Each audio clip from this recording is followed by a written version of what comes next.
तो भैया समदर्शी है नाम तिहारो जानो, चाहो तो पार करो प्रभु जी मेरे अवगुण चित्त न धरो।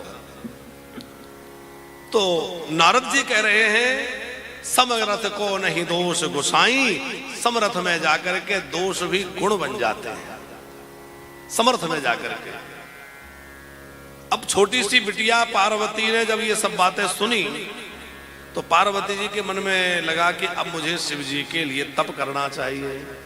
माता मैना ने तो कहा कि नहीं नहीं, इतनी सुकुमारी मेरी कुमारी मैं कहीं नहीं जाने दूंगी, मैं जीवन भर अपनी बेटी को घर में रख लूंगी, पर मैं ऐसा ब्याह नहीं करूंगी, मैं कहीं नहीं जा। लेकिन पार्वती जी ने अपनी माँ को समझाया, माँ मुझे जाने दो। और तपस्या करने के लिए माता पिता से आज्ञा लेकर के पार्वती जी गईं और पर्वत में बैठ करके तप करने लगी। पार्वती जी की जो कठोर तपस्या है उसका वर्णन शिव महापुराण में है कि कैसा कठोर तप पार्वती जी ने किया है, जिस कठोर तप को देख करके बड़े बड़े योगी भी लज्जित हो जाएं, बड़े बड़े तपस्वी भी लज्जित हो जाएं, ऐसा तप होता है। कितने दिनों तक निराहार रह करके रही, कितने दिनों तक सूखे पत्ते खा करके तप किया, कितने दिनों तक केवल वायु के भक्षण के साथ तप किया। कैसी कैसी तपस्या। यदि त्याग सीखना है तो जानकी जी से सीखें और तप सीखना है तो पार्वती जी से सीखें। त्याग पार्वती, त्याग जानकी का विलक्षण है और तप पार्वती का विलक्षण है। अद्भुत तप हुआ है। जब सूखे पत्ते खाना भी छोड़ दिया तो नाम हो गया अपर्णा। पुनि पर हरहु सुखायु पर्णा और उमा नाम तब भयउ अपर्णा। अपर्णा नाम बन गया।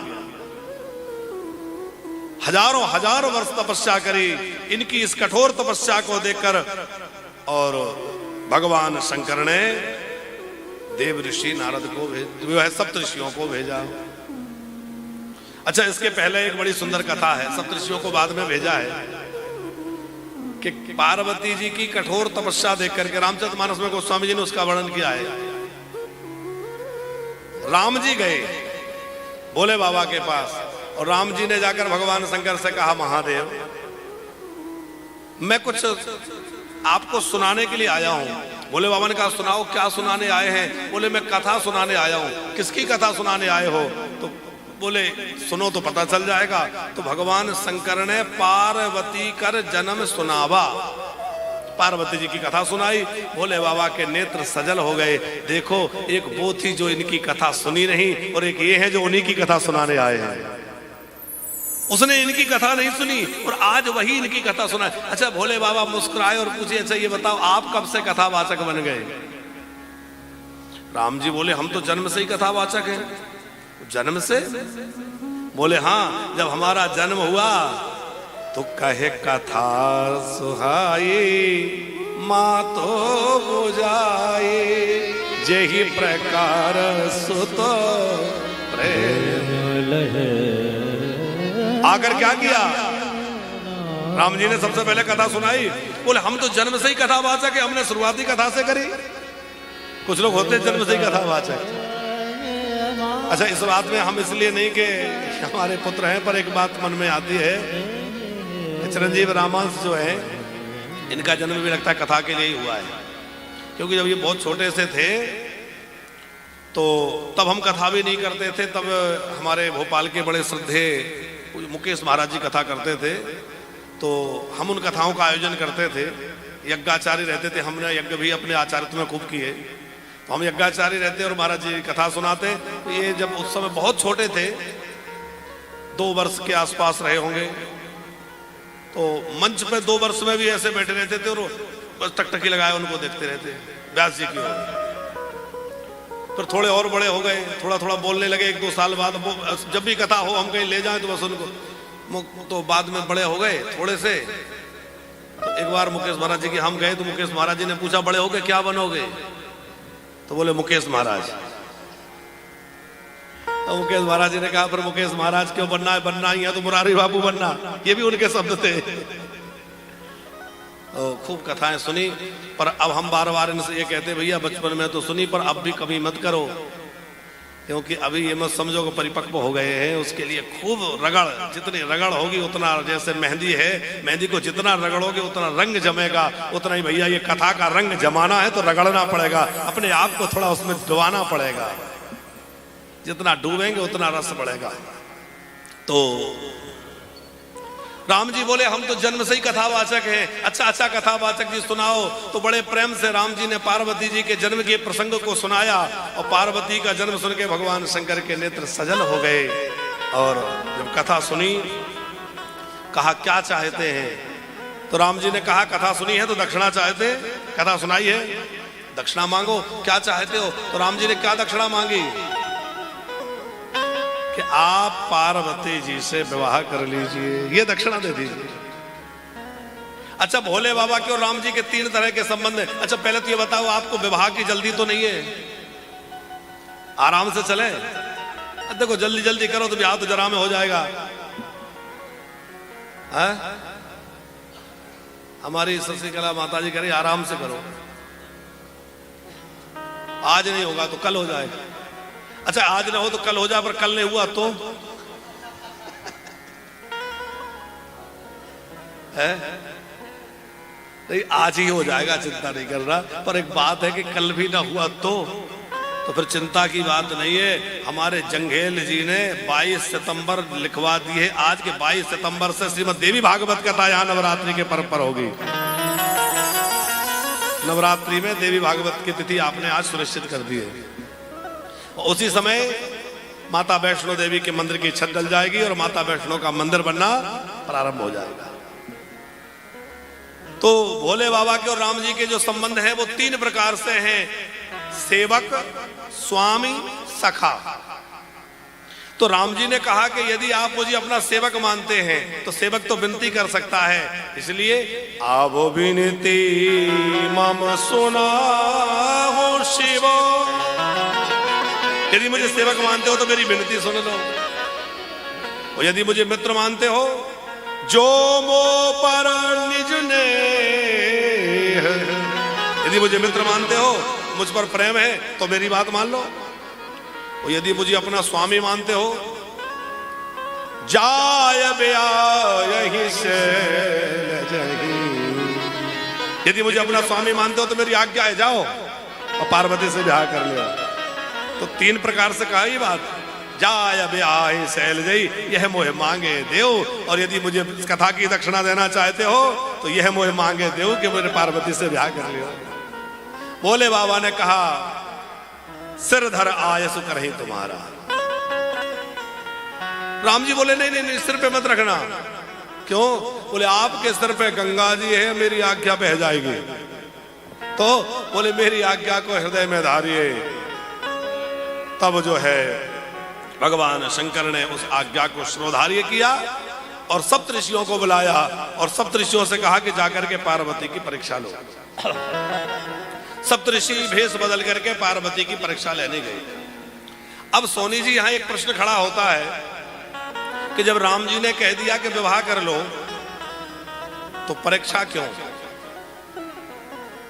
भाई कोई बड़ा विश्वसनीय व्यक्ति कहे कि नहीं वो बहुत अच्छा है, वहां की बिटिया बहुत अच्छी है, ऐसी है, सुशील है, शिक्षित है, और बहुत ही भरोसेमंद व्यक्ति ने बात कही हो और फिर भी परीक्षा लेने भेजो तो इसका बात कहीं ना कहीं उसके बात में विश्वास कम है।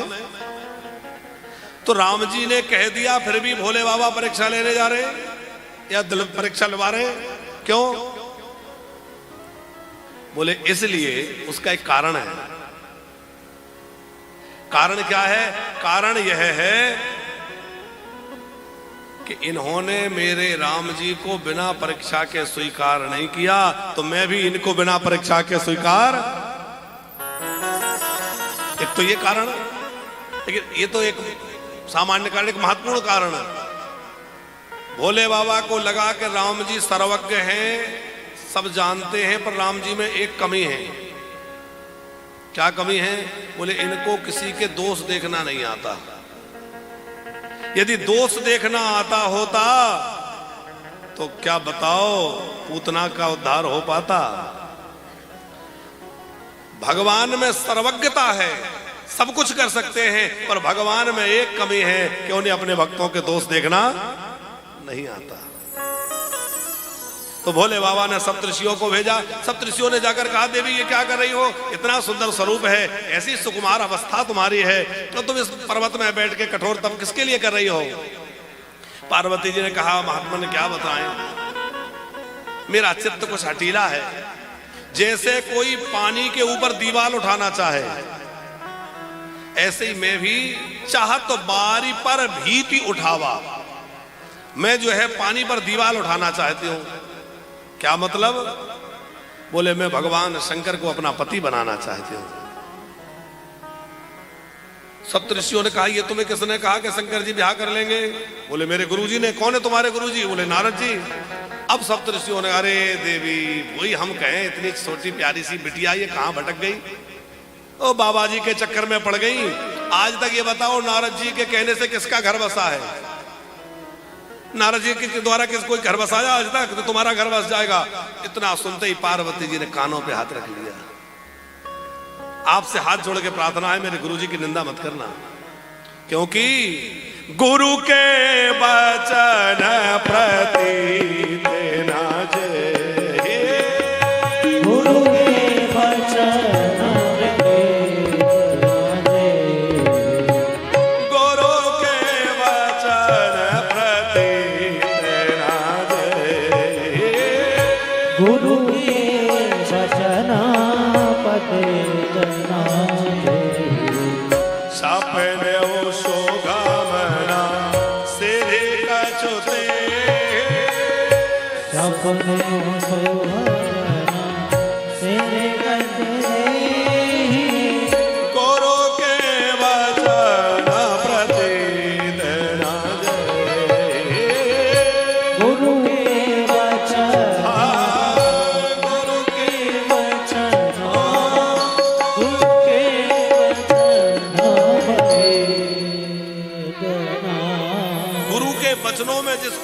ना हो, उसको स्वप्न में भी ना सुख मिल सकता है और ना सिद्धि मिल सकती है। इसलिए गुरु चरणों में दृढ़ भरोसा हो और गुरु के वचनों में दृढ़ भरोसा हो। मुझे मेरे गुरुदेव ने कहा है तो निश्चित मेरा कल्याण होगा। फिर सप्तऋषि ने कहा, अरे देवी जरा विचार तो करो। एक बार देवताओं के कहने से उस महादेव ने ब्याह कर लिया था, जैसे तैसे ब्याह कर तो लिया, पर बीच में ही वो सती को त्याग दिया। बेचारी का शरीर जल गया, उसको त्याग कर दिया, और तुम्हारे को भी ले जाएंगे, कितने दिन रखेंगे कोई भरोसा नहीं है। हमारे पास वो बहुत बढ़िया वर है, उत्तम दुल्हा, चतुर्भुज भगवान नारायण, जो सब गुणों के खान हैं। ये तो जंगलों में रहते, ना रहने का ठिकाना, ना खाने का ठिकाना, पर नारायण तो सर्वगुण संपन्न है। पार्वती जी ने कहा, महादेव अवगुण भवन, विष्णु सकल गुण धाम, और जेहि के मन रम जाह, जेहि तेहि सन काम।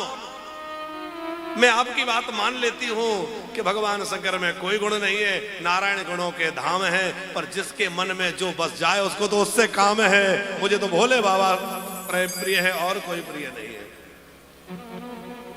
बरहु शंभु भैरवी लगा, या तो मैं भगवान शंकर का वर्ण करूंगी, और नहीं तो एक जन्म नहीं, 2 जन्म नहीं, 100 जन्म नहीं, करोड़ों जन्म तक कुंवारी रहना मुझे पसंद है। पर ब्याह करूंगी तो बरहु शंभु न तारा शंभो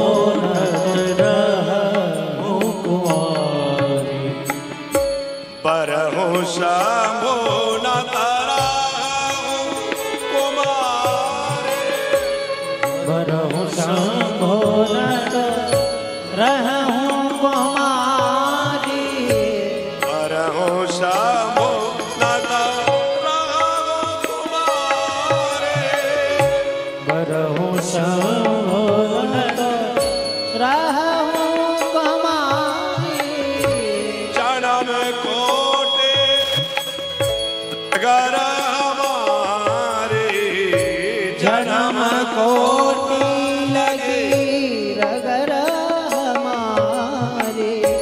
परहो शंभो नाथ राहो कुमारे। परहो शंभो नाथ राहो कुमारे।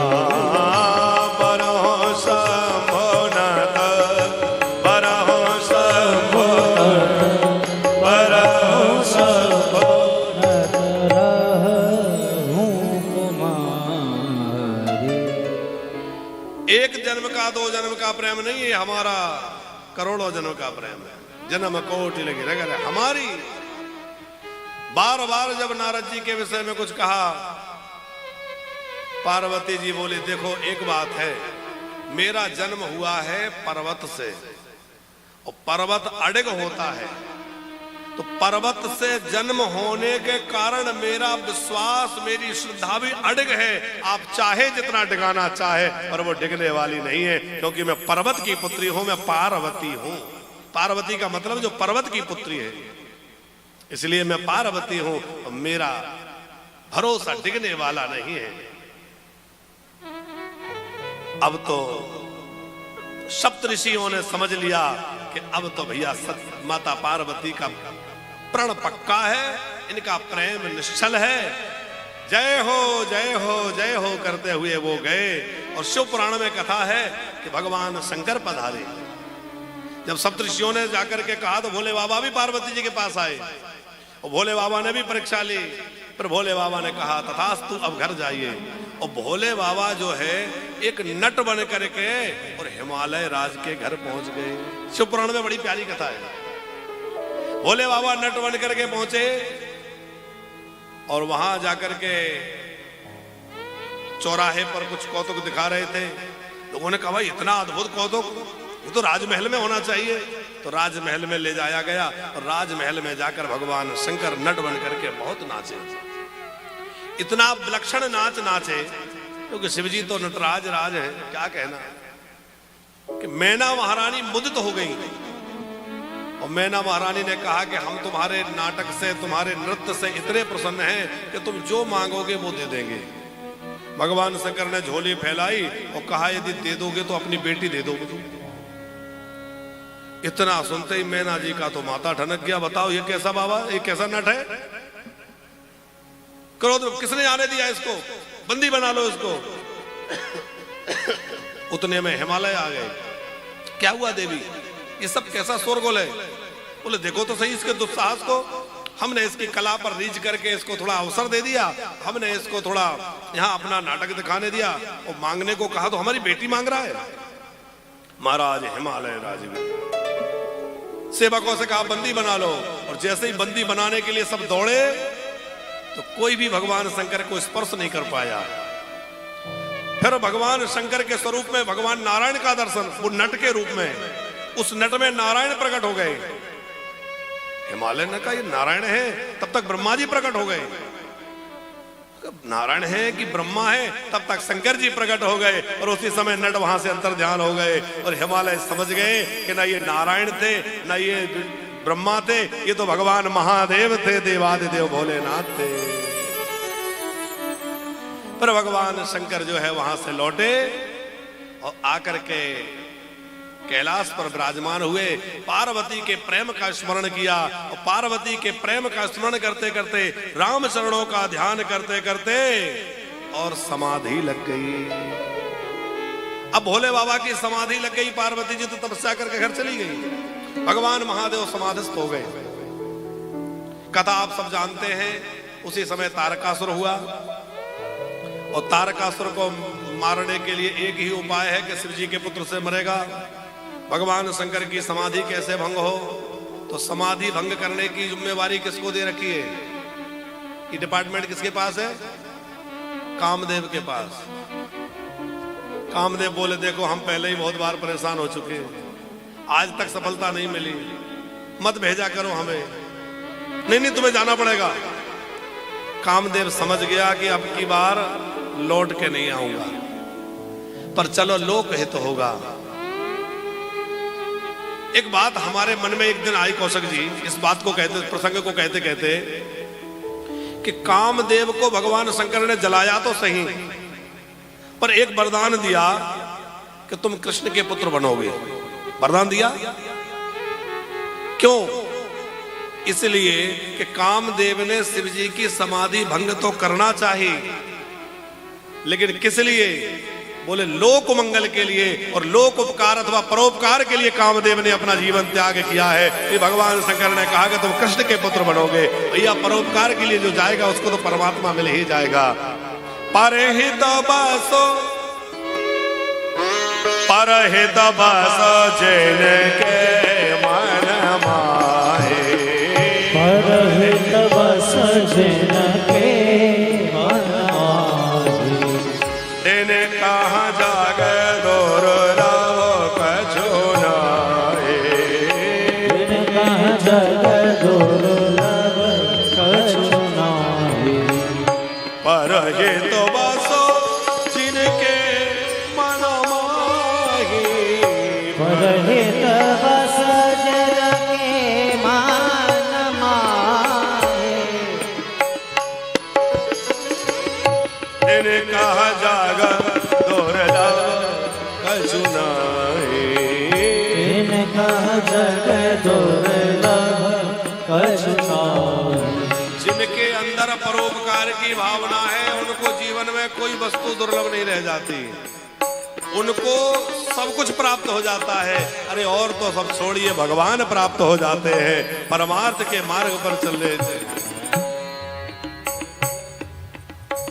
परमार्थ के मार्ग पे चल कर, परमार्थ के पथ पर चल, जाना है प्रभु के घर,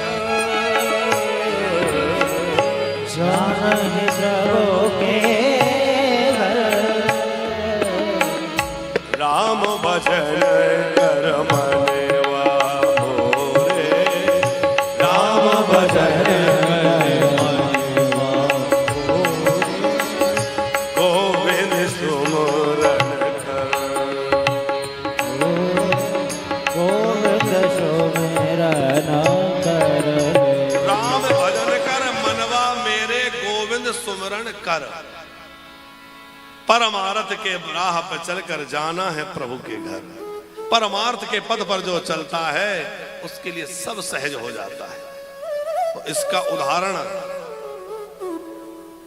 तो निज निज कहा मुखन कहीं निज होनी।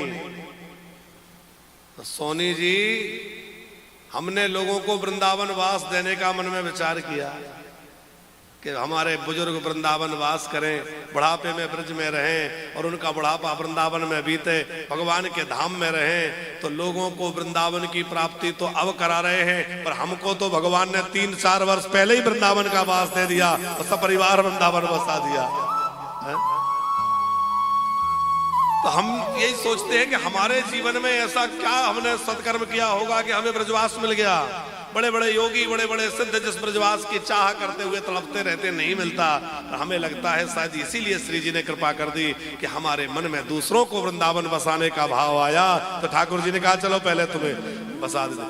जबकि हम भोपाल जब रहते थे अग्रवाल जी, तो हमने भोपाल रहते हुए यहाँ एक अपना कार्यालय बना दिया था। अभी भी वो मकान किराए पर है पीछे, जहाँ हमारे स्टाफ के लोग रहते हैं।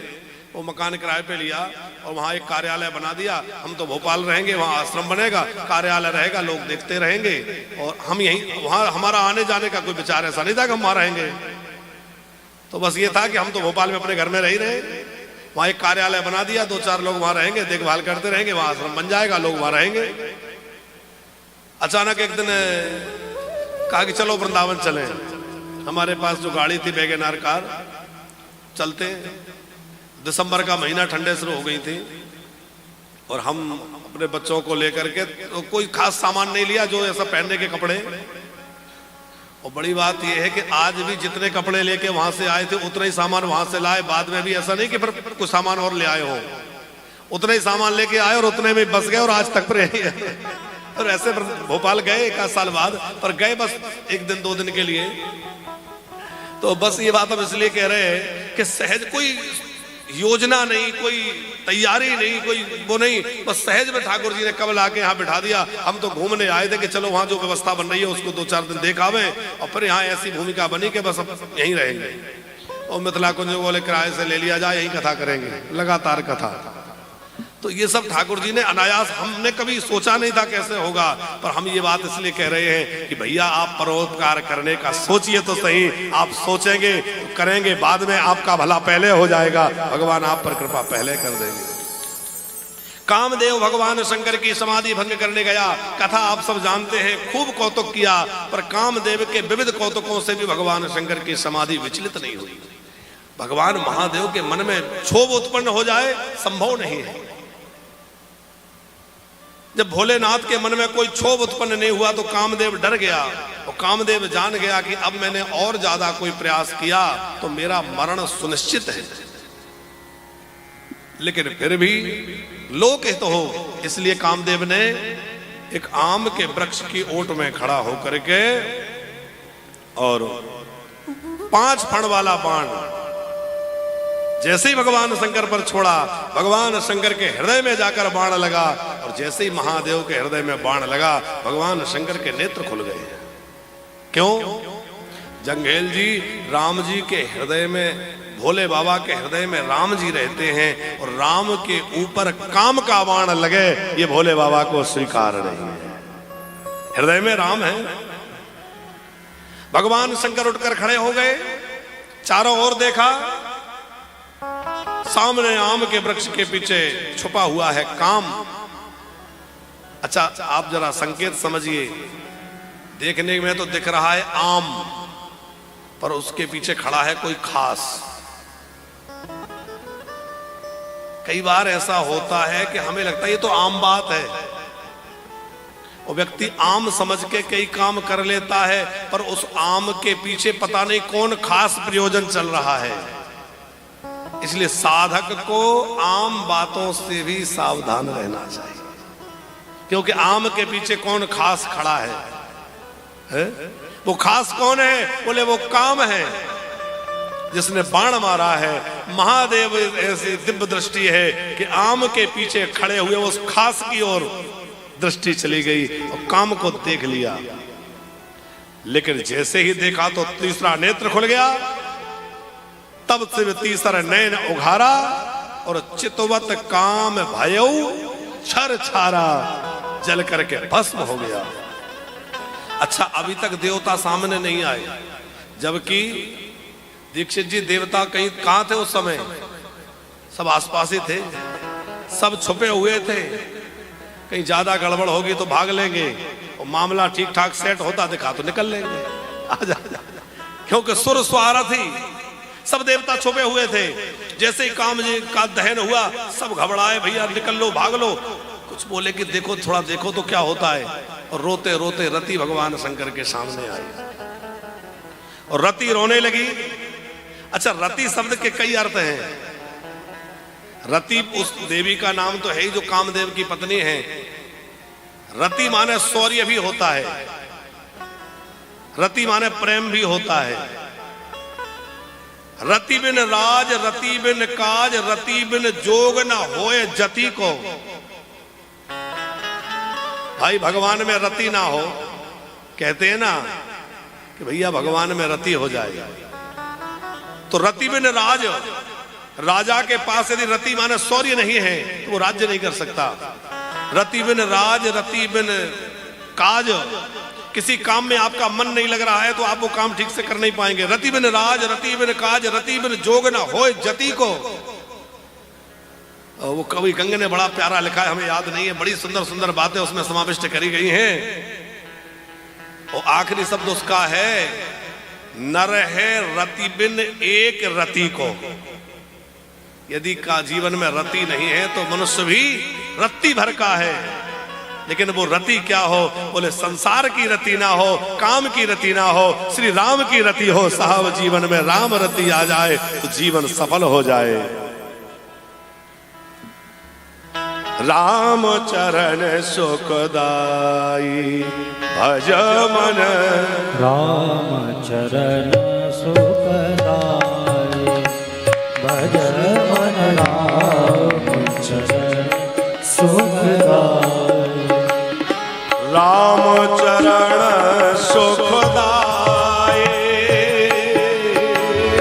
राम शरण सुखदाई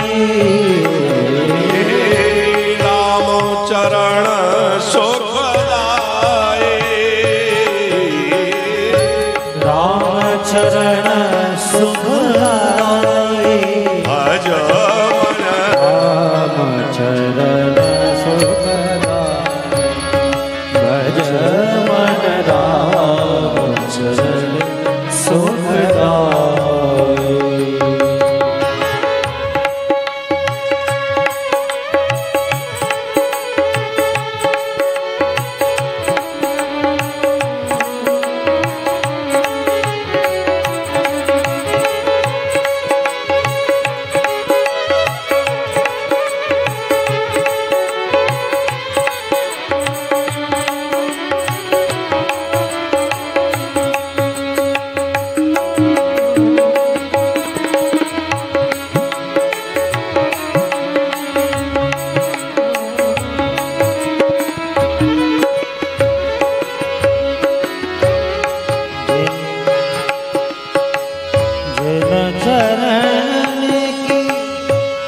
चरण पादुका जिन चरण की चरण पादुका भरत रहो लबलाई भरत रहो रघुराई सोई चरणन के बट धोई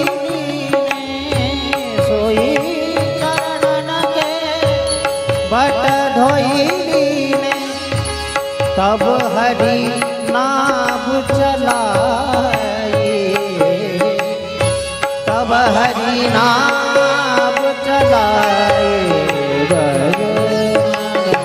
राम चरण सुखदाई मन राम चरण सुखदाई राम चरण राम चरण सुखदाई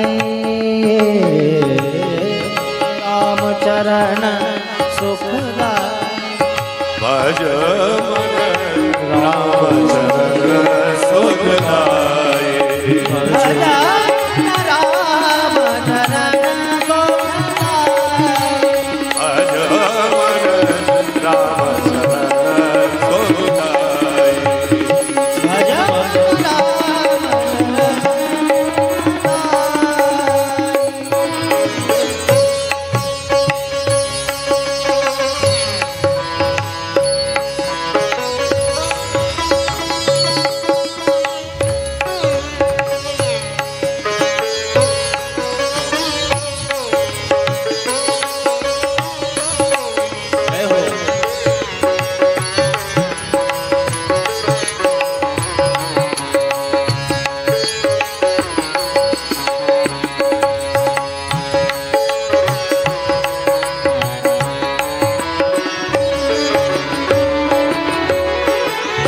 जिन चरण से निकसी सुरसरी जिन चरण से निकसी सुरसरी शंकर जटा समाए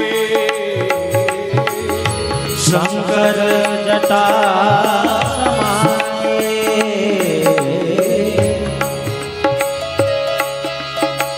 जटा शंकरी नाम परो है जटा शंकरी नाम परो है त्रिभुवन तारणो आए ओ त्रिभुवन तारण मन राम चरण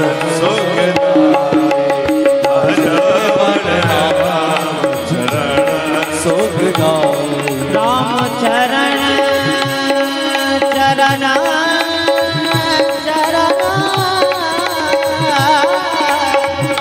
राम चरण सुखदाई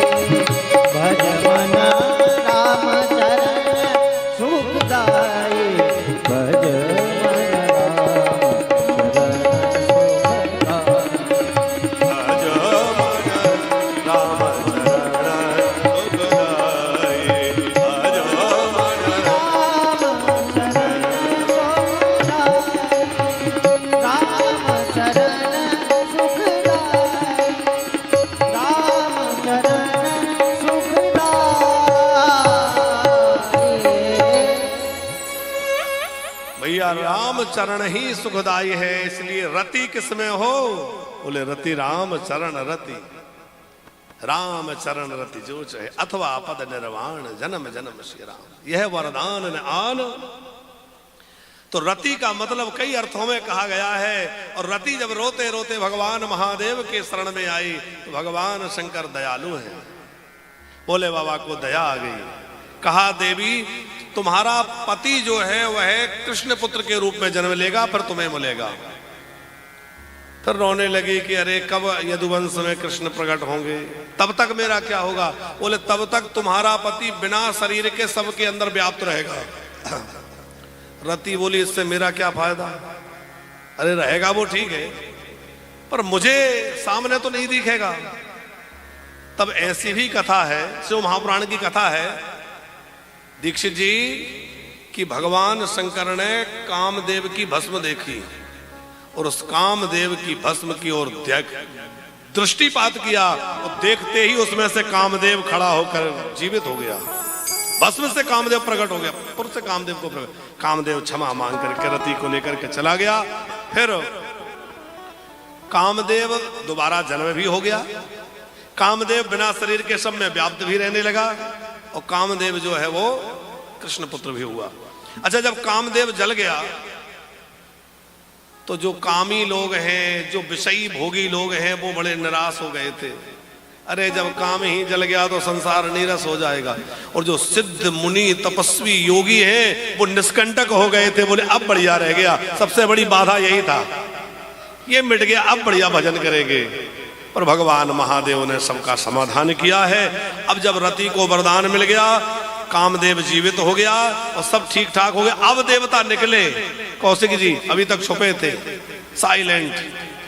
अब देखा कि हाँ अब बात सब ठीक ठाक हो गई, भोले बाबा का मूड भी ठीक ठाक है, अब थोड़ा मामला बढ़िया है। सब निकल के आ गए, सब प्रणाम करने लगे। अलग अलग प्रणाम देवताओं ने किया। भोले बाबा ने कहा आओ आओ, कहा हूं अमर आए के ही हेतु, आप लोगों के आने का क्या कारण है? अब देखो हेतु तो आपको पता है क्यों आए हैं, आप लोग भी जानते हैं हेतु क्यों आए भोले बाबा के पास। लेकिन देवता कितने चतुर हैं, क्या कह रहे हैं? ब्रह्मा जी की इशारा किया, आप बोलो ना। तो ब्रह्मा जी बोले वो बात यह है कि ये देवता कह रहे हैं बहुत दिनों से किसी की बारात में नहीं गई, तो ब्याह देखने की इच्छा है। तो भोले बाबा ने कहा बढ़िया है, करो, किसी का भी ब्याह करो, खूब आनंद लो। बोले नहीं नहीं, हम लोग सब सोच रहे हैं आपका ब्याह। भोले बाबा ने कहा मेरा ब्याह? बोले हाँ, निज नैनन देखना चाहे नाथ तुम्हारा ब्याह। अब सब लोग आपका विवाह देखना चाहते हैं। ये नहीं कहा कि वो तारकासुर परेशान कर रहा है, ये चाहे देख कितनी चालाकी। बोले हम सब आपका ब्याह देखना चाहते हैं। भोले बाबा ने कहा कि चलो ठीक है, सबकी ऐसी इच्छा है तो हम यही करेंगे। भोले बाबा ने सब देवताओं को जैसे ही कहा कि बिल्कुल ऐसा ही होगा, मैं ब्याह के लिए तैयार हूं, इतना कहते ही सब देवता प्रणाम कर करके जाने लगे। अच्छा, थोड़े दूर आगे निकले, कोई बोले क्यों? अच्छा ये बताओ, जब ब्याह करना ही नहीं था तो फिर स्वीकृति कैसे मिल गई? एक बोले नहीं नहीं, ब्याह की इच्छा तो होगी क्योंकि कामदेव ने प्रभाव जो किया। एक बोला जब ब्याह करना ही था तो कामदेव को क्यों जला दिया? एक बोला जब कामदेव को जलाई दिया तो ब्याह क्यों कर रहे हैं? एक देवता बोले कि क्यों पूछ ले में। दूसरे बोले रहने दो, बढ़िया अच्छा भला काम बन गया, कि काम ना बिगड़ जाए। ब्रह्मा जी ने घुसर घुसर सुन ली, बोले नहीं चलो हम पूछ लेते हैं। ब्रह्मा जी ने कहा भोले बाबा सबके मन में ये बड़ा कौतुक हो रहा है कि जब ब्याह करना ही था तो कामदेव को क्यों जलाया, और जला दिया तो ब्याह कैसे? भोले बाबा बोले देखो बात ऐसी है कि मैं काम को नहीं जलाता और विवाह करने जाता तो सारी दुनिया यही समझती कि मैंने काम की प्रेरणा से विवाह किया है, पर मैं दिखाना चाहता हूं कि मैं काम की प्रेरणा से नहीं, मैं तो अपने राम की प्रेरणा से विवाह करने जा रहा हूं। इसमें मेरे राम जी की प्रेरणा है, मेरे ठाकुर जी की इसमें प्रेरणा है। संसार में प्रवृत्त तो संसारी भी होते हैं और संत भी होते हैं, पर संसारियों की प्रेरणा, संसारियों की जो प्रवृत्ति है वो काम के कारण है, और संतों की प्रवृत्ति जो है वो राम की इच्छा से होती है।